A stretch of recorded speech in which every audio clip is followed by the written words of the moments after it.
Hello, everyone. Welcome to another episode of the Base Talk Initiative podcast. My name is Elena, and I'll be your host for today, together with my co host. Hello. Hi. And for today's episode, titled Where It All Began, a Founder Story, where we will showcase the origin story of Base Initiative, how the founders built it, their growth as students, their experiences studying abroad, as well as how returning home will shape the future of the initiative. And we are also accompanied by two out of four of the very inspiring founders of the successful initiative known as BASE. And so, may I please ask our honorable guests to introduce themselves? Okay, I'll go first. Hi, my name is Kishan. I am one of the four founders of Base. This was a while back, and I'm feeling super old. I'm from PJ. I studied computer science and data science at the University of Pennsylvania, and I'm a YK scholar. And I graduated in the class of 2024, and I've been back in Malaysia for a year. Cool. That execution, that was pretty good. Yeah, I think I resonate with Kishan. This feels pretty old, like very old indeed. Uh, my name is Zed. I graduated from Harvard with a bachelor in statistics and math and a master in statistics with a specialized focus on AI. I'm a YK scholar as well. I'm originally from Ipoh. I don't know why this seems like a question. So, because Kishan said it's from PJ, right? So I was like, okay, I'm from Ipoh. And yeah, I'm a YK scholar and I've been back for a year now. A year and a half, I think, to be specific. I'm also same class with Kishan. So we are at the same batch in KY, KY batch 21. I think it iterated quite a number of batch down nowadays. And yeah, we are also class of 2024. All right, so welcome aboard, Kishan and Zad. Welcome to the podcast. I hope everyone's feeling all right tonight. Everyone's feeling okay.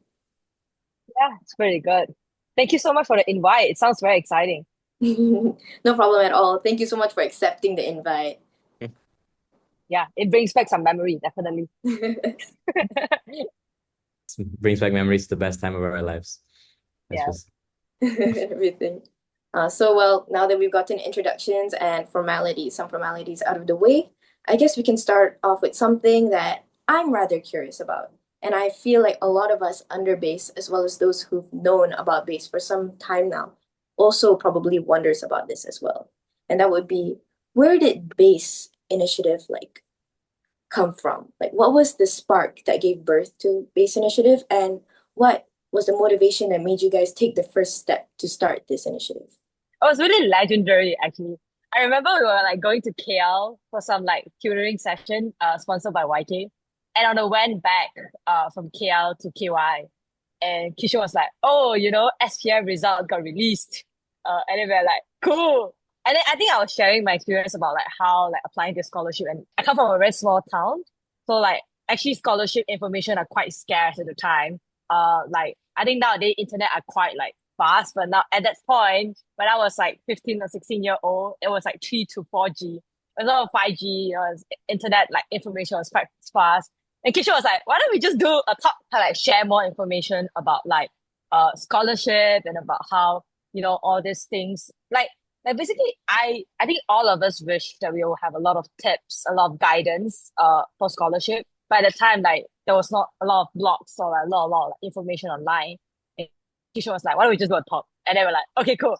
I still remember it was kind of crazy. Like the talk was like next week. So it was like a Sunday. And then Kisha was like, okay, we're gonna do it next Saturday. And Kisha was like, okay, guys, every single day we'll meet after class in like the new block. And like we will work until like 10 p.m. just to get everything ready. Like Kishan was the one that pulled it off. yeah, I don't remember it exactly that way, but yeah, I think that covers a little bit of the gist. I think we all had a hand in beginning it. We definitely it was a lot to plan in 7 days. And it was actually more than the four of us. There were maybe, I want to say 10 people in total, plus minus. Our other friends who were willing to help out. And um, it just felt like, for me, as someone from Klang Valley, so I'm from PJ, I guess this is where it gets relevant. Like, my immediate circles knew about scholarships. My brother also has one, and my mom's a teacher, so maybe that's why like I knew about it growing up. But um, I had tons of friends who didn't know what they were, and if you think about just beyond Klang Valley, it's hard to imagine what that must be like for some people who are in communities with even less, information and that kind of thing. So we just decided to do it. The reason we did it so soon after that decision was because scholarship applications were beginning to start. So that's how it usually happens. SPM gets released, and then YK, BNM, and all these other scholarships open their applications. So we wanted to do it as early as we can, and then follow up by sending people like links and that kind of thing. So it was all done out of pocket. We booked a, a room in Taylor's, one of their bigger rooms, maybe like 100 people. And then we got about maybe 70 to 100 parents and students who came. And then the four of us spoke on different things. We got another scholar. His name is Iman, and he studied local for medicine. So he was the fifth person who spoke, I guess, more for medical scholarships, as well as what the Watan experience is like, because the four of us couldn't explain more on local universities and applying. So yeah, we met every day for 5 to 6 days. We planned out like things like logistics, what to write down. We put it all in a Google Drive eventually, like all of the links, all of the documents, prerequisites, like a summary of tips, anything we could think of. And then on the actual day, we spoke about a few different topics and then answered some questions from parents. Um, at the time, it was very ratchet, and I don't think we did as much as we could. It was more like a 0 to 1 thing than a 1 to 100. Just like, can we do this? Can we try starting something? And then we shared that drive with everything that we had to as many people as we could after. I think after a month or something, it hit like a few thousand, like close to 10,000 um, reaches, because Google Drive, you can measure that somehow. And then yeah, and then we graduated, and then we went to college, and then I'm really happy that it was taken over. We passed it down to the batch below us, and then it was passed down, I think 5 or 6 times now to you guys, and it has grown to be a lot more, holistic, covers a lot more things, all the stuff that we would have wanted to have back then but couldn't do in 7 days. That's actually like a pretty amazing feat, I guess, because you guys did all that in such a small period of time, like 7 days. I think for many of us, it'll take us 7 days to actually plan out a meeting. But this has got me like question like, because you guys are students also, right, at the time. Yeah. So you guys have academic pressure, scholarship pressure from scholarships. So how do you guys balance out having to act on your passion of giving, helping others, but also to help yourselves in academics? How do you guys balance that student life? So I guess because it was a short commitment, it was only 1 week. We set that for ourselves. We just did as much as we could. So it was a lot of time, but just in that 1 week. But I think more broadly, it like everything else just comes down to planning. So you can't do everything, right? Like I would like to do everything, but I can't. So we spent hours at night, and then that's hours that I guess I would have been able to use for other things, like hanging out with friends, or some people they're involved in like house activities, like the performances and stuff. And you just have to pick and choose. And then for that 1 week, I and a few others, and like whoever was willing to help, the four of us, we just sacrificed, and then we focused on this. Yeah. It's actually more like prioritization. And also, I feel like, to be honest, at the time, it's time are kind of blocked. Like, even if you want to do things outside of like academic, I first of all, I believe everybody should do things beyond just like studying. That sounds very sad. Like either like you socialize or you do like, some form of like social work. So I was involved in both base, Barbie, and also like initiative club. I was very big passionate about community service. um I think to be honest, like Kishan says, it's like about really about prioritization. And also I feel like a lot of the people actually spend a lot more time doom scrolling than actually acting on their like passion project. So you can think about it as like as in like if you just spend less time doom scrolling and use the time to work on something as relaxing as doom scrolling, i.e., like I don't know, go to community service or like actually act on like the thing that you're passionate about. Actually, you save a lot of time. Like a lot of people will be like, oh my God, I have such a stressful day. I'm gonna doom scroll for the rest of like 6, 7 hours, which actually is not like helpful, right? But at least you can do something that is like more passionate. At least that's how I see like community service at the time. Like all the stress that I got and all the pressure I got, I actually feel like I'm outletting it through like community service. And I think that gave me a lot of satisfaction and happiness in returns. Hmm. Well, I have to admit, I'm a victim of doom scrolling. But you're right. Like, we should be using that time to do something that we're actually passionate about, something that will benefit us in the future. So, this is something that me and Akil, we should Yeah. definitely take note of. Yeah. This is a subtext. This is what it takes to get into Harvard. No, that's not true.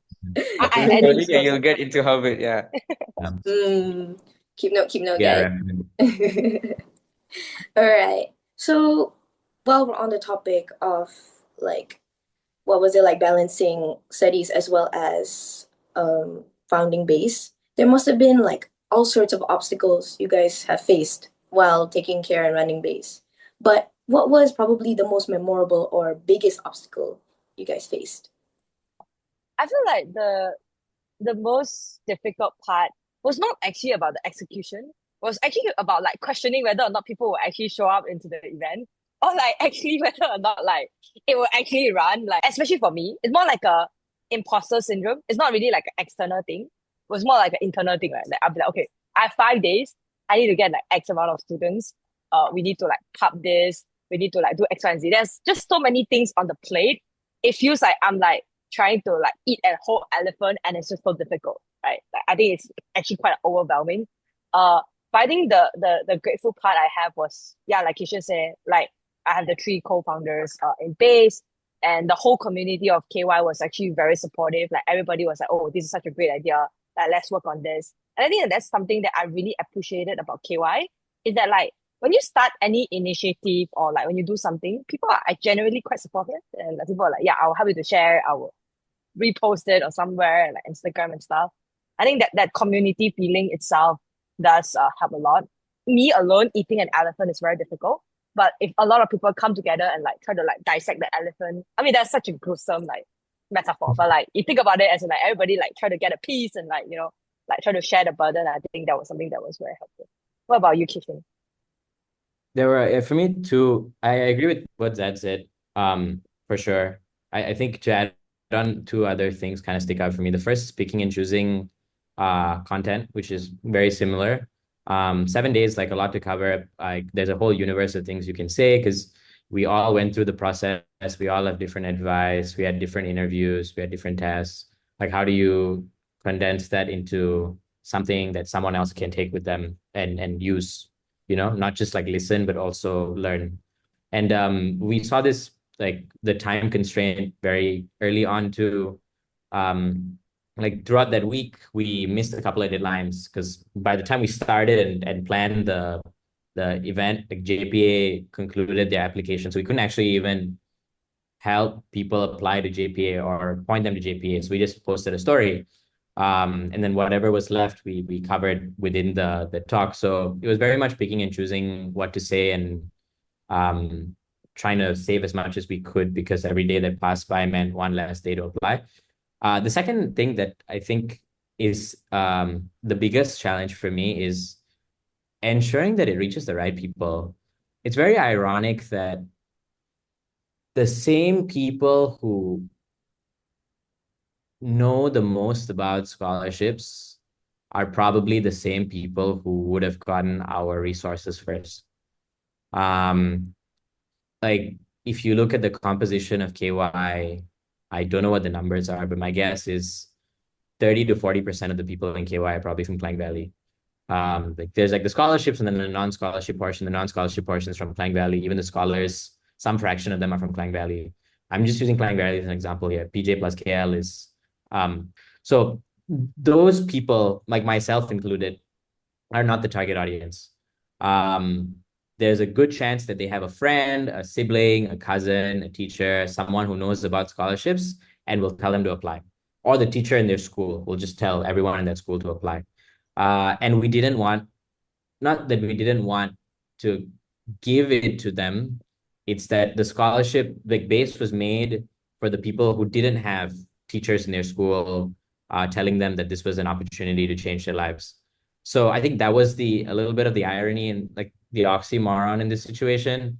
How do you get to those people in in schools that have less funding and where the teachers don't know about available scholarships and the timelines, the deadlines, without widening that gap? Because the more you put these resources out there, if they're not managed well, then it actually increases that divide even more. Because more people in Klang Valley who already have enough resources will apply, but you can't guarantee that people in all of these outskirt areas, more of them apply with the same proportion. I think that's a challenge. I feel like that's still a challenge for anything in this wheelhouse, like anything community service related, anything doing social good, like trying to ensure you help the right people, without making it, without changing what currently is happening for the worse, or neutral, neutral is fine. So that was the biggest challenge for me. How do I get to the right school in, Kedah or Perlis, like Ang and Akmal, like two of our scholars in YK, like they were from like states up north, like they knew nothing about scholarships, and then they'd heard of it from a teacher. I think Zad, you mentioned like you heard it on the radio once. Like these are all one-off chance encounters for some of these people. If they didn't hear it on the radio, or if they're one of like a random friend didn't tell them, they wouldn't have applied and they wouldn't have been able to go to the UK or US. Like that was always the goal.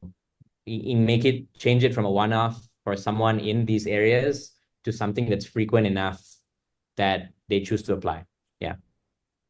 I think I couldn't agree more with what she said. I think it's kind of ironic because even if base as an organization like just make workshops, like last year we had a pinnacle workshop in Taylor's, that those workshops actually like it's helping the people that have the privilege to actually commute there, the privilege to actually uh get to know the information from their phones.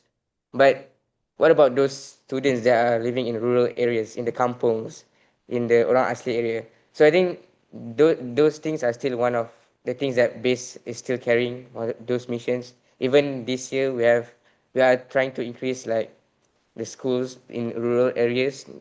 despite having physical workshops. Yeah.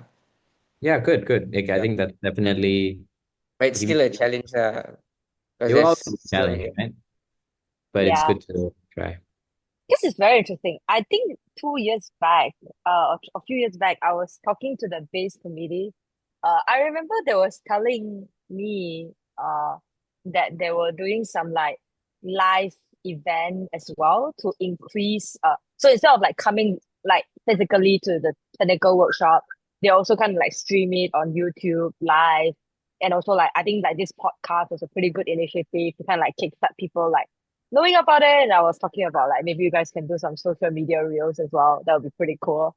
I think definitely like Kishan say, I felt like to give credit back to all the base committee team like after us. I think a lot of you guys have definitely thought more about like how to make it actually more accessible and affordable. And I don't definitely understand from Akil's perspective, like but even if with live and like Instagram, like YouTube and stuff, it's only accessible to people who actually have a phone, for example, or like actually have internet and stuff.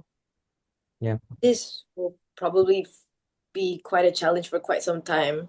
I think no matter like what initiative, this will forever be a sort of challenge to reach the right audience, to reach the right people. But hopefully, we will find the right solution to getting over this obstacle. Mm-mm. Mhm. And so, I guess now that we've asked these sort of questions, there is something that I want to ask about your life after you guys went abroad. like after you guys have already completed your degrees and everything overseas. How did your study abroad like reshape your perspective? It's actually interesting that we're here in Kajun and Asia aren't, because we're like the US half of the founders and the UK half not here. Yeah, So the rest is what follows from this question is just going to be very pro America US. sentiment. Like, I can go first. I'll try to keep it very brief. I think college in the US changed my life. Um, I guess in better, worse, in every way possible. I chose to apply to the States. This was around the time where YK was sending more people to the US. We were the first batch to try to, or the second batch to try to push for having more American educated scholars. And I chose to do it. It was definitely difficult. My parents actually weren't very supportive at the beginning because, new country, and then there are very few Malaysians who go to the US, and there are a lot more now, but back then, I guess at our time and even before, the percentages were much lower. And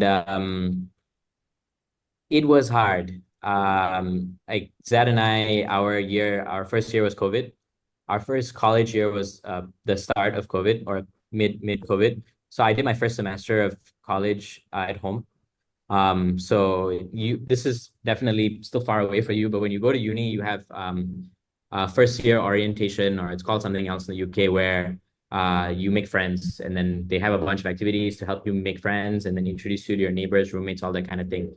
I didn't have any of that. And when I did go to uni in January, my second semester, it was winter and snowing. So it was cold. No one was really outside. We weren't allowed to have roommates because of COVID. So it was really difficult to make friends. It was really difficult to meet people. And in my entire campus, there were like 10 Malaysian students. And I was the only one in engineering. There was one other person, but he was a senior and he was graduating. So the age gap was really big. So I literally knew no one in college in my first, 2, 3 days. I had some neighbors, like people who lived in my hall. And I think the way it started for me was tough, but I was lucky. The people around me were nice. And in one way or another, I think I really did like become a different person. Um, I learned a lot to be a lot more independent. I learned like to build my own values. This is because I didn't bring anyone with me. I didn't have any friends going there. So I literally had to figure out who I wanted to be, what I wanted to care about, who I wanted to be around. And Penn's a really big business school. So everyone around you is trying to, sell themselves or do consulting or that kind of thing. And so there's all these different pressures that you have to learn from. So I think college was amazing. It was tough. You learn a lot. And go to the US. Americans are loud, they're noisy. A lot of them are very entitled. Like someone asked me when I first got there if my Malaysian flag, because I had it with me, was based on the American flag. So that was like within 2 days of being there, that was a very good culture shock. So like all of this is there, but they also really know how to get what they want. They're very outspoken and passionate, I guess is the right word. So I got a little bit of that as well. So I took all of that with me. Being forced to be your own person, being forced to learn what you care about, whether it's money or like pursuing a career that you actually like, and all the things in between. And all of that I took back with me when I graduated and came back. Yeah, that's I guess that kind of does it justice. yeah. Great reflection. I'm also very pro US. In fact, like I felt like US is objectively and subjectively the best country to study in. I don't know, like maybe I'm biased. Whereas I feel like the US curriculum, I went to the liberal arts schools, right? So I didn't get to choose my major at the first year.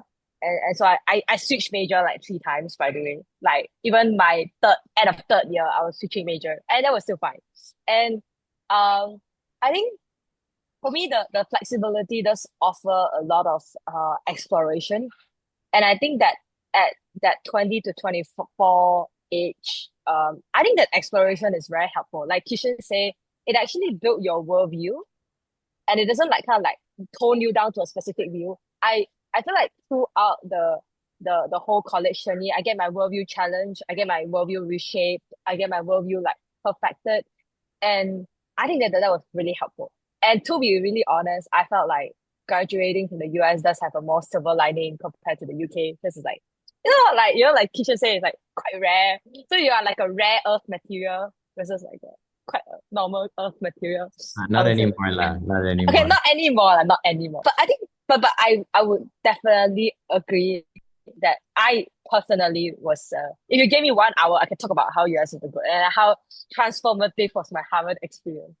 I like to think that like I used to be very innocent, slash like I don't really think deeper about stuff, and like I just like go and I don't really like care a lot and ask a lot of questions. Whereas I feel like Harvard actually does force me to think and like think deeper about what it is. A lot of lecturer actually changed my life. I have very close relationship with all my professors. So like in the US, one of the things that's very good is that like you can actually go to your professor's office hour and build very close relationship with them. I get to teach some classes there. I get to do research, publish in like the best like conference. I get to work at one of the like top tech firm. I'll stop because then I feel like I'm black for 1 hour. So I'll stop here. Yeah, same here. Like we're the wrong people to ask Yeah, for yeah, the wrong people to real ask. opinions here. I mean, I it's only like US video when like it's on the reels. I'll be like UK versus US. I'll be like, yeah, US is the best. And I'll be like UK. I mean, as an aspiring student that wants to go to the UK, I'll probably consider US. I mean, because I'm a Hazana scholar, so they'll be sending to the US.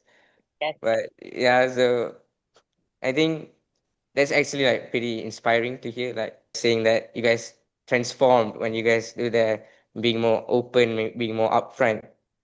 And I think that I wanted to ask that, have you ever thought during that time, being abroad, studying, going through this transformation, ever wondered like, oh, I think that this is what my experience of being in base or founding base has led me here, or has helped me to actually like adapt or transform to a better person in a new environment?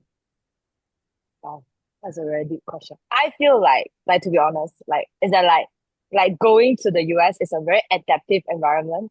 Like more than like 50 to 60% of KY students are moving to the UK. And UK is quite small. Everybody's concentrated in London or like Oxford and stuff. So you're just like having the same environment. Whereas like in the US it's very big. So even though Kishan and I study in the US, like me and he have never contacted each other during the 4 years. Like I need to fly if I want to see Kishan. That's like very far. And so I think that itself does kind of like encourage more like if you want a new environment and you want to be like outside of your environment, I think that does help a lot as well. Well, what do I learn from base to apply in the US environment?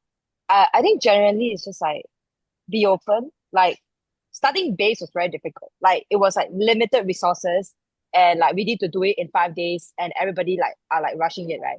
And it's very similar to like kind of like staying in the US or studying in the US. You're in a foreign country and like you are count as an alien. So like some jobs are not available for you. You can't get some internship. Like uh and there's a lot of like random immigration issues and stuff. And like things about base is that like that doesn't mean you should give up. I think that's one of the very important thing, right? Like there's still hope at the end of the tunnel. And I think that itself, like if I can do this, I can do this too kind of mindset. Does really help a lot, especially in my first, second year.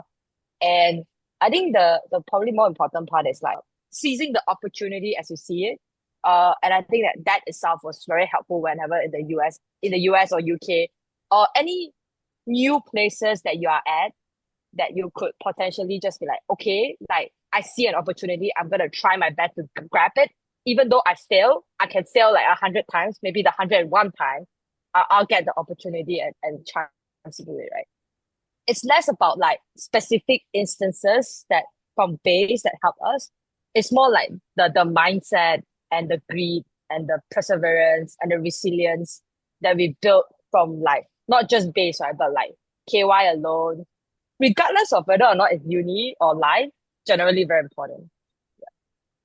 Yeah, I agree with that. I'll try to keep my pro US sentiments to a minimum in my answer. When I wanted to make bass, it was never for the me's of Malaysia. I circle back to like being from PJ and Klang Valley, and it was always about other like people who didn't have the fortunes that I did. Um, but that's kind of right. Like when you go abroad and you are a foreigner, in many ways you feel like you don't know as much as someone who was born there. Um, and then that's kind of like how I felt when I met some of the parents who came for our talk. Um, you know, a lot of them were astonished that stuff like this existed. Like they couldn't believe that, you know, it's possible for their kids to have free education, go to college, like go to college for free, like Taylor's, you know, like go to Taylor's for free. It's a private school in Malaysia, let alone go to the UK or US or whatever for free. Like that was something that they couldn't imagine, right? And I think those conversations really showed me how big the gap was. And then you go to abroad, you know, US, UK, whatever, and then you meet locals from wherever you go, and yeah, because they're like more, I guess, developed. I don't know if developed's the right word anymore, but like they have their own privileges, their currency is stronger, they can spend more, like all of those things, and you feel that gap with them as well. So I guess maybe that's a relationship, I don't know, but yeah, I don't think like college, like they're two separate things. Base was about increasing access to scholarships, and college and everything beyond was just personal exploration.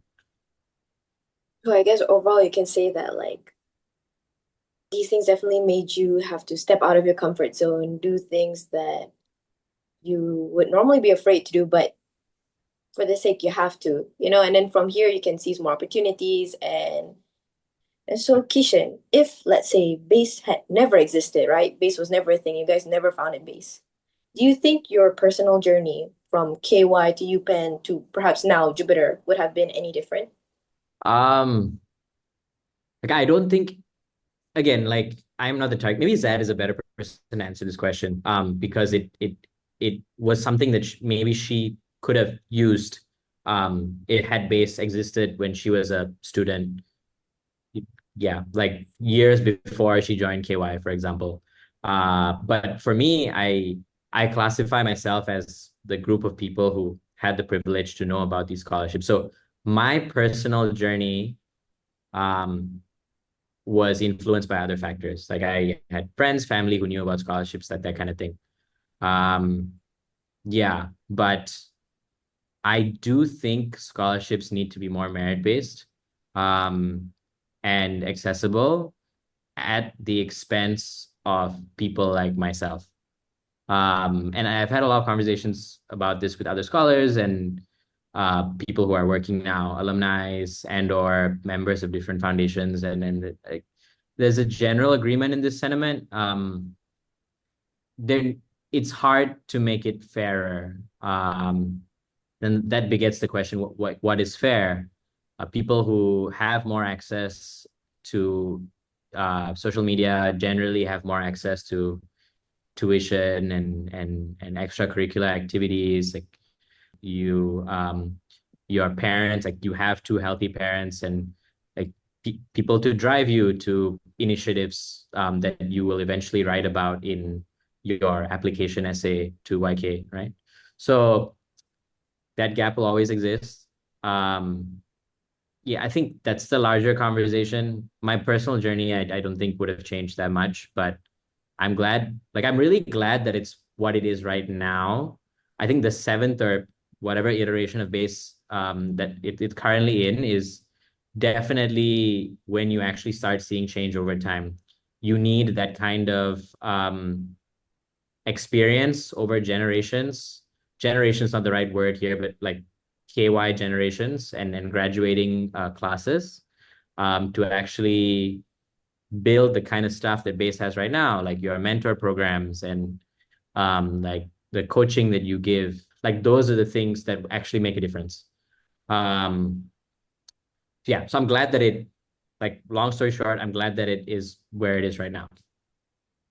Yeah, that's talking about like how scholarships shouldn't be merit based. I think that's one thing that really challenges how we think of scholarships as a whole. Because when we say that maybe grades are everything, but for students who are in rural areas, grades are everything for them because they are not that exposed to things such as extracurriculars. They don't have the luxury to go to these extra classes to learn a new instrument. Yeah. I guess like to kind of like supplement Kishan and Akil born here. I think in my first year of college, I remember one of my so everybody in college at Harvard need to take a writing class. And basically one of the article I've read was by this professor Michael Sandel, which is one of the more influential like professor at Harvard, who wrote about why meritocracy is broken. I think you can Google it. It's called like Meritocracy is Broken by Michael Sandel, and it was published in the Atlantic. I think it's a very deep, thoughtful article, and I think it kind of argued like what Kishan and Akil was pointing out here as well, right? As in like even though at base or like I go on talks and talk about like how to get into Harvard and stuff like that, like I can tell you like what it takes and yada yada. But the problem is that it's not built in, let's say, a year or a month, right? To apply for a scholarship, you need good extracurricular.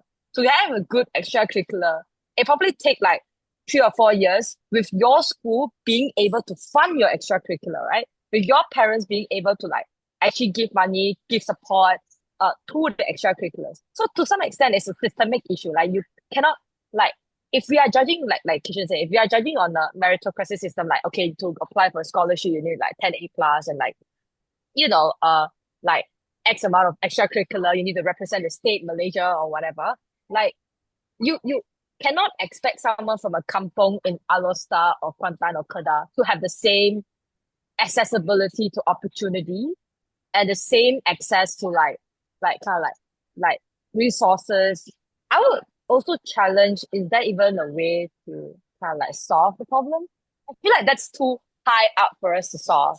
That's a problem that will exist anyway. It's a systemic issue, right? It's like an issue that's created by both like the society, the government, and like how people think in general. And it's very hard to solve. I guess the base is like how do we like kind of like make sure we do our part to try our very best to bridge the gap. Like to be really honest, I hope that I have base when I was like after SPM. My journey of applying the scholarship is very funny one. It's like I come from a low income like first gen family in Ipoh.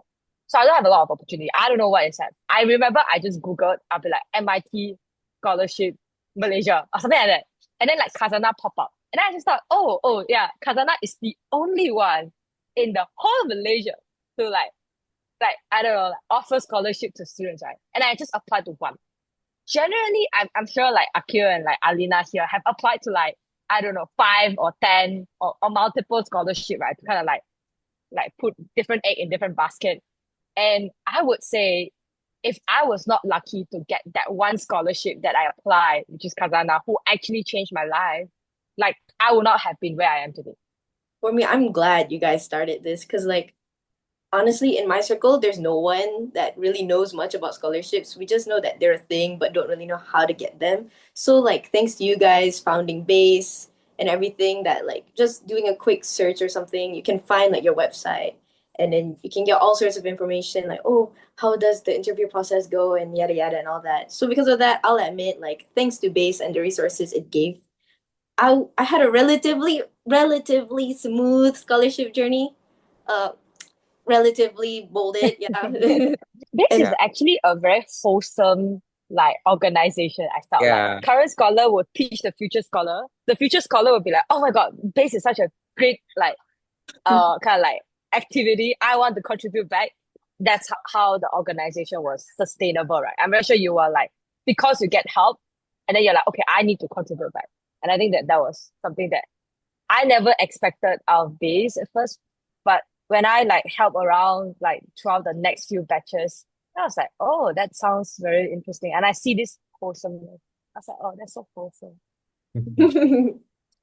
I'm glad to be a part of Base with its wholesome vibe, wholesome community, and everything. Yeah, And it's also crazy to see how, like you mentioned earlier, that it's been able to sustain this long, like for more than 5 years, it's been able to thrive. And I'd say it's doing relatively really well. And like if you compare to other initiatives, a lot of them like, oh, after a few months or perhaps after a year, they would normally like not be a thing anymore. But Base was able to stay. To the both of you, what exactly do you think was the reason that Base was able to thrive for that long, other than the fact of its wholesome community, which I agree with, of course. I think it's a very simple math, right? Like, so I started two organizations. I can tell you exactly. So the Bowie organization that I started didn't really survive after COVID, and Base was the only one that kind of survived.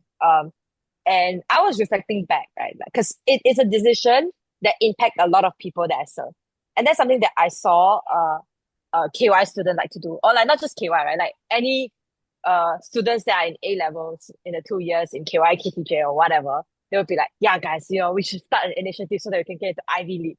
Like, guys, do you understand like how much it impact other people when your initiative died? Like, I felt like I experienced it firsthand. Like, to be honest, like I was serving like more than like 30 to 40 like families in Bali, and when they died, like it's bad, right? Like people don't get tutoring anymore, and they are the underprivileged community that really require that form of tutoring, right? That challenged me to kind of think about, like you say, like what is the difference between, like, let's say, like Base and Bali or any other initiative that lasts for, let's say, the year before they apply to college. I couldn't tell the juniors or the people who benefited from the community itself at Bowie to continue to run Bowie, right? Because they are not there yet. Whereas like Base is a very short cycle time. Let's say you just graduated from SPM and you hear my advice and then you benefited from it. And then you're like, oh my God, this organization is so cool. I'm gonna like join it when I actually become a scholar to contribute back. I think that cycle was like probably the strong engine, like I said, from a more scientific perspective that keep this running. I don't know. That's just my hypothesis. I don't think like we can take credit for any of this. Yeah. Like we did like a week's worth of prep, and we um had one talk and we shared some stuff online. I think a lot of the credit for Base surviving is definitely like all the people in between. So all the committees between us and you. I think that's definitely the harder part. Like Akil, you mentioned that it takes 1 week to plan something. So that's what happens when initiatives grow big enough. Like when it's smaller and it's only 10 people in a room and you don't really have much to do. You just have one objective, right? And it's easy to plan because everyone just needs to focus on one thing. But not Base now does so many different things. Like you have workshops, you do offline online stuff, you have one-to-one with mentor mentee. So I think that's the harder part. Like we did the 0 to 1, the 1 to 100, which is scaling, executing, all of that. That's where all the credit is, and all the impact also comes from that part.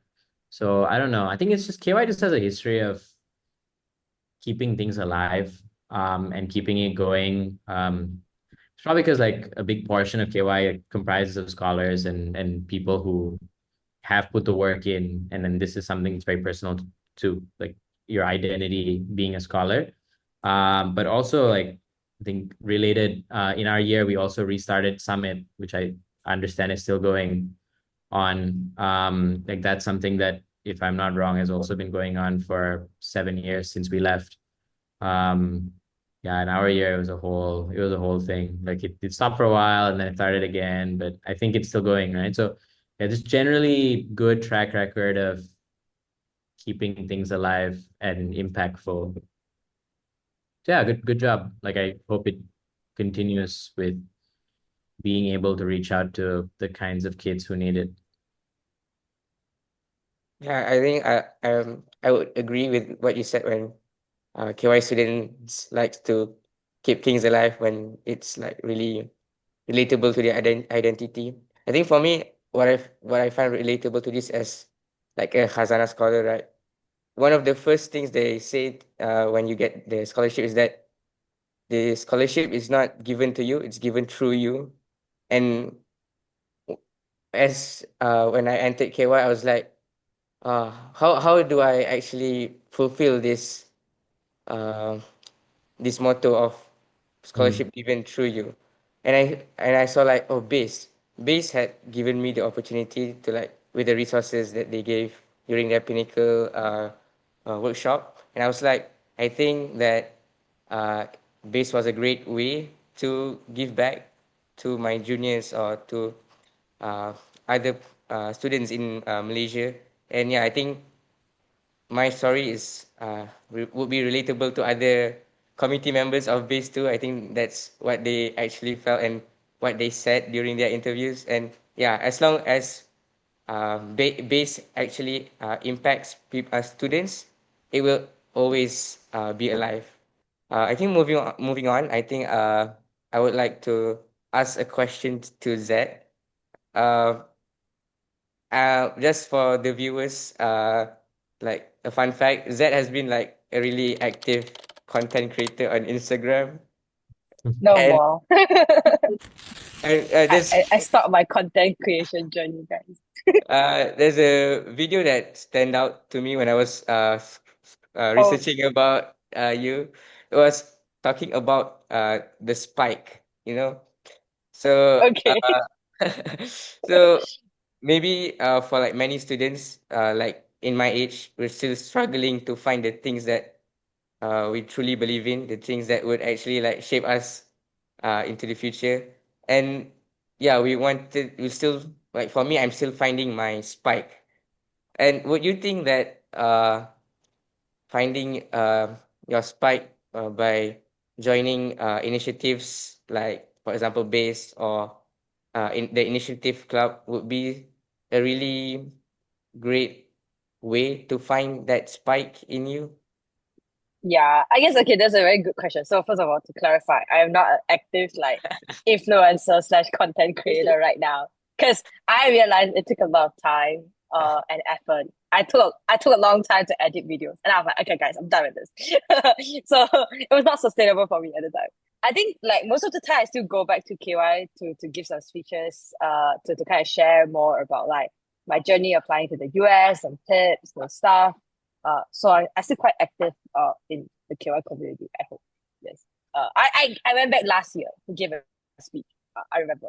Uh, so I think for me, okay, so first of all, to kind of clarify on the spike thing, first of all, spike could change quite like literally. Like when I was mentioning just now, right? Like I felt like my spike was A, like in high school, and throughout my college career, it changed to like let's say B and C or D, and I think like don't confuse like spike with passion and your identity. Spike is more like a thing that like okay, how do you stand out in the sea of application? That kind of go towards more of the application. In the UK, it's quite simple. Like okay, you get 4 A star in your AS, you get good admission grade, right? Like you get admission test, you pass the admission test, you get interview, you score the interview, done, right? Like but in the US, I think like if you're applying to the US, you know that there's like a lot of like uh essays, interviews, yada yada. And it's more like subjective to some extent. Like you do need some statistics, but there's a lot more like nuances and like to answer your question of how do you find your spike is actually like you say, it's not just about joining initiative. A lot of people was confused about like if you do like community service or like I don't know, start an initiative, then you have a spike. Actually, that's false. Like I think that's so false. Like I remember after like my year, and then everybody was like, "Yeah, I'm gonna start like I don't know, project A, B, C, D, E." Like if you start project A, B, C, D, E, and it's not related to like your background and your origin, and you couldn't tell a story about it, like why you started it doesn't make a cohesive story. Like it doesn't. It feels like you're just doing it for the college application, and people are not dumb, right? Like people are pretty sharp, so it's clear that you're just doing it for the application. Um, on another note, I feel like to do that, you just basically need to like do more stuff, right? Like you don't need to do just community service. You can start like joining sports or trying to do a personal project, for example, trying to contact a UM professor to write a paper, for example. My first half of college, i.e. in KY, the first semester, to kind of diversify my options. Just be like, okay, I'll try XYZ, ABC down, and then I will filter, right? I'll prioritize the thing that I saw a lot of KY students do the worst, or like the mistake that I saw it make, is that you put too much thing on your plate. Like you can't do 6 projects at the same time. You will just be half bucket full and it will just be like bad. So I think it's more like try everything out, but limit your selection and make sure you focus on the selection, and that will become your spike, right? But would you say in a sense that like sometimes starting an initiative could help you like find that spike? Would you Yeah. say that? I mean, if you have a thing that you are passionate about, for Mhm. example, then try it out, right? Like you never know. And it's okay to fail. I think that a lot of people was like, oh, if I start this initiative and like it fails, it will look so bad among like my friends and stuff. But to be honest, nowadays internet are like so like forgetful. Besides Akil, who dig up that I failed my like my content journey for the past 1 year. But uh generally I feel like internet nowadays are quite forgetful, and like people actually don't give that much thought into it. So like just be daring to start and try things out. And I think that will be the most important thing. So don't be afraid. Just step out of your comfort zone. Just go for it, technically. Yeah. To quote on that, if we actually are so afraid to start this, like we will not have started this at all. Like if we were to just question a bit at the start, right, and be like, do we actually can do this in 5 days? And then we'd be like, oh, we can't do this, and then we don't have base at all, right? So the TLDR is just try. You never know. I think a quote that would hit close to home would be "Carpe diem." We seize the day, yeah. Just Yeah. seize every opportunity that you have and maximize it, yeah. I actually asked that earlier question because, like, fun fact, two of our seniors from batch 27 actually got into Harvard and they themselves also founded their own initiatives that were pretty successful and are continuing until now. So, kind of seeing the similarities between you making Base, like you and Kishan founding Base, and then they also founded their own initiatives. Is it safe to say, like, it's just No, that I think it's unsafe. initiative Okay, would help? I can do you a distribution. Okay, so you cannot just okay. This is called fallacy, guys.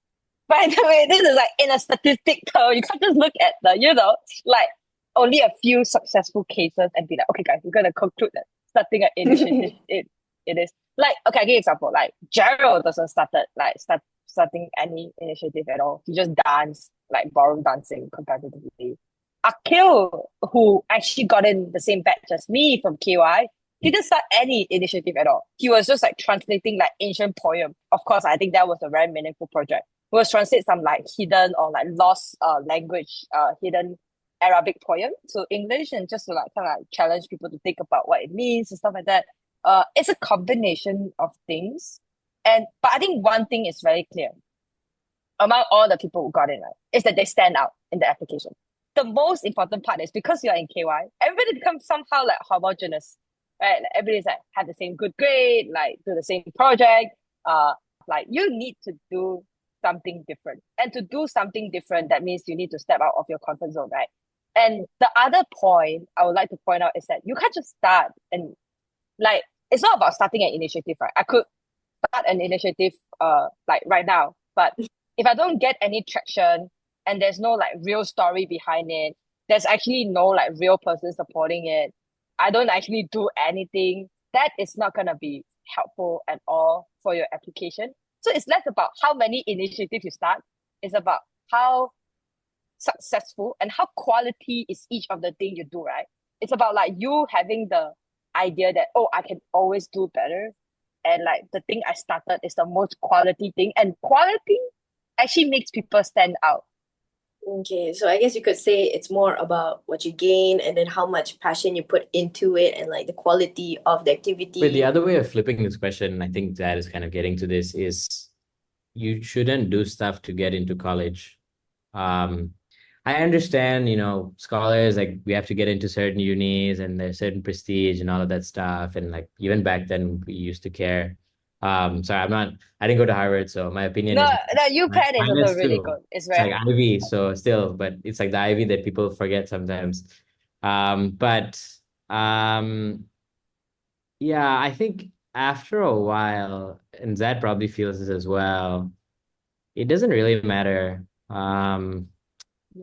Like I did a lot of debate in high school, and a lot of why people were telling me that it's good for uni applications and that kind of stuff, and I understood that. Then I got to college, and then people were still doing debate, and I realized that there's so many people who just enjoy doing it because of the activity itself. And I felt part of that, but I also you should care because you care.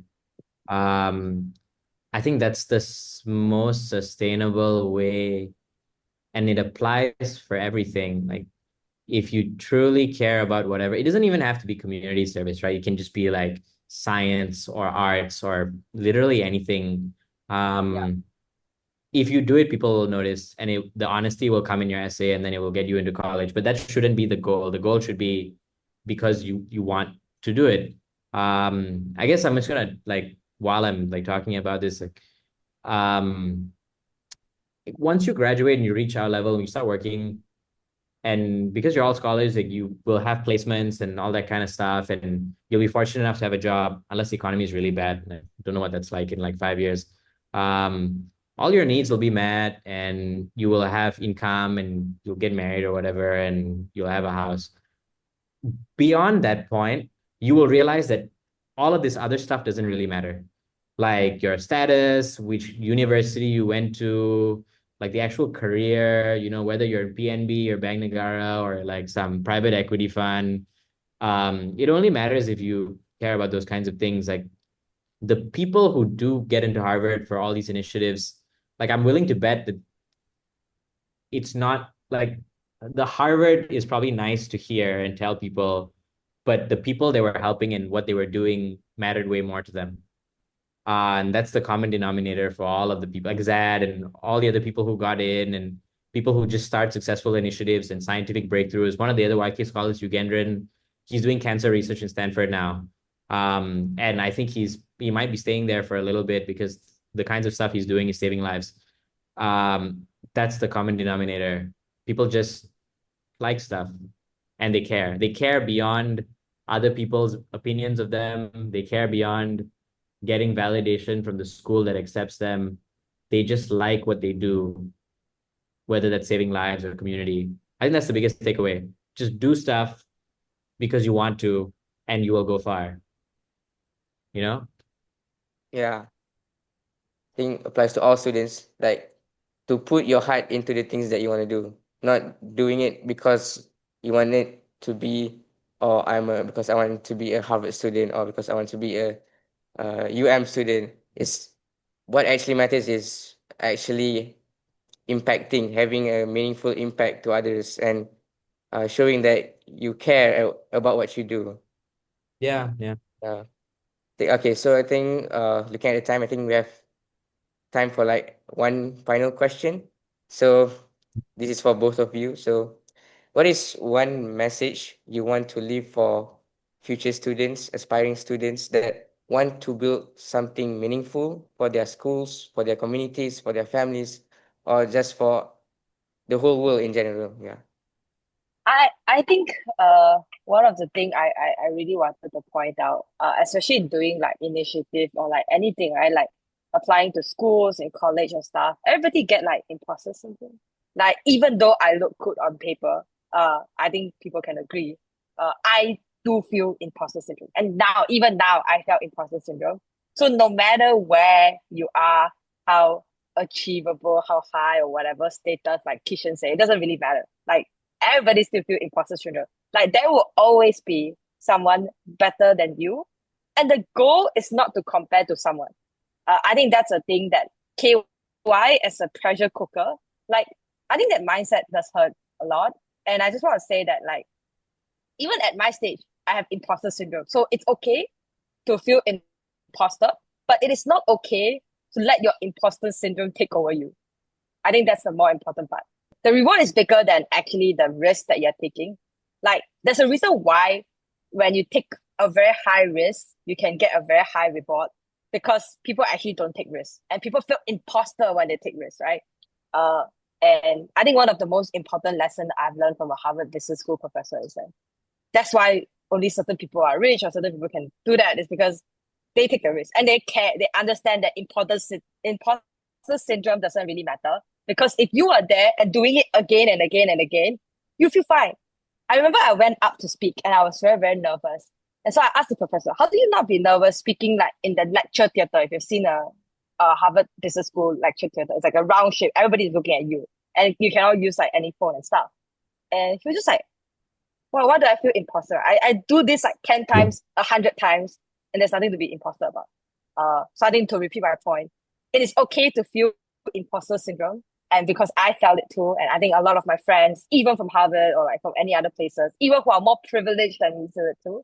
But it is not okay to have imposter syndrome taking over you. Hmm. I think my advice is build depth, and more specifically to everyone in KY, or I guess scholars and people who are applying, don't compare yourself to others. You probably hear this all the time, but when you're in KY and like half of you are scholars and the other half also like want to go abroad, it's really easy to just want to be like everyone else. Like, and you have definitely seen this, like this person applied to Oxford, this person applied to UCL, and then results come out or whatever. And there's a lot of like fear and envy and then like jealousy. And yeah, just focus, like you are all there for a reason, you know? Like you are not there for the same reason as anyone else. And I guess using that similar logic, you shouldn't be like them. It's okay to want the same things. You both can want the same university, want the same degree, want the same job or whatever, but don't compare yourself to them. They'll be better at you at some things. You will be better at them at some things. Someone will get an internship. Someone will get into Oxford. Someone will get an A star and someone else will get an A. In the grand scheme of things, none of it matters. Um, you're already there. I You're there agree. for a reason. Um, enjoy that and then continue to build whatever you are. Create your own direction and make that direction based on what you like and who you are and all the reasons you are there, what you wrote in your application essay, what separates you from other people. Use that to guide where you go, where you apply, what you study in college, what you end up doing in your free time. Be your own person. There's literally no point in being someone else, even if being someone else means you're more likely to get into X university or Y job. It's not worth it. Yeah, life will always be better if you just choose to be you. Thank you so, so much, the both of you, for giving all of these wonderful and meaningful advice. Truly, I feel like this will help like me and Akil as well as everyone else who is listening to this podcast. And I guess we can wrap up today's episode.